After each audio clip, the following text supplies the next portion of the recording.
Psalm 128. Ein Heimkehrlied. Lauf geradeauf, wenn er dir alles ist.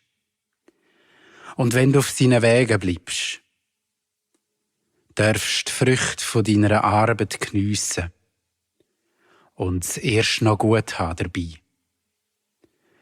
Deine Frau ist wie eine Rebe, das Innerste innen in deinem Haus. Und deine Kinder wie Ölzweig um den Tisch. Da sieht man's denn, wie er einem segnet, wenn er alles für einem ist. Er soll auch die vom Zion segnen, mit Kinder und Kindeskinder und mit der Freude an seiner Stadt und allem Guten, was sie hat. Der Friede käme von dort aus über die Welt, sein Friede über alle seine Kinder.